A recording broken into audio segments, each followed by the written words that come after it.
Matinding galit o onsehan sa droga ang mga tinitinang anggulo ng pulisya sa pagpatay sa hindi pa nakikilalang babaeng nakitang nakasilid sa isang drum sa Taguig. Balitang hatid ni John Consulta.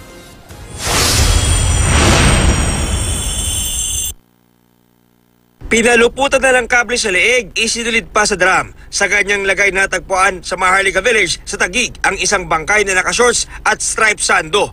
Wala pang pagkakakilanlan ang bangkay pero sa pagtaya ng mga pulis, edad 18 hanggang 22 ang biktima. Maaring sa ibang lugar daw siya pinatay at iniwan na lang ng mga salarin kaninang madaling araw sa lugar kung saan siya natagpuan. Tinitignan natin unang-unang lead sana yung sa CCTV sa area. Any activity na makakapagbigay sa atin ng magandang lead para masolve po ito. May CCTV camera sa lugar pero hindi gumagana.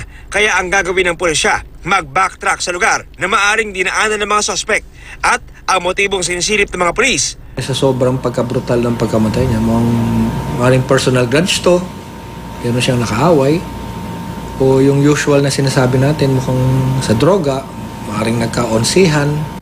Onsehan sa droga rin ang sinasabing dahilan ng pagligpit at pagsilid din sa drum sa ilang patay na hininalang biktima ng isang organized crime group sa Cainta, Rizal noong December 2016. Ang isa sa mga biktima, sinesemento pa lang.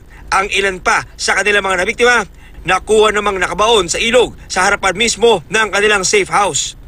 Hindi na nga bago ang mga pagliligpit sa pamamagitan ng pagsilid sa drum para hindi mabisto ang pagpatay at hindi lahat dahil sa onsehan.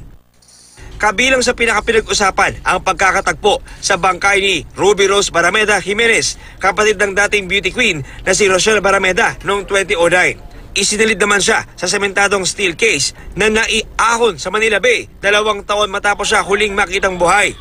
Sa huli, 7 ang kinasuhan ng murder kabilang ang kanyang binan at kapatid ng binan na may-ari ng kumpanya sa lugar kung saan nakitang patay. Bibisitahin daw sana ni Ruby Rose ang mga anak sa bahay ng kanyang binan bago siya nawala. John Consulta, GMA News.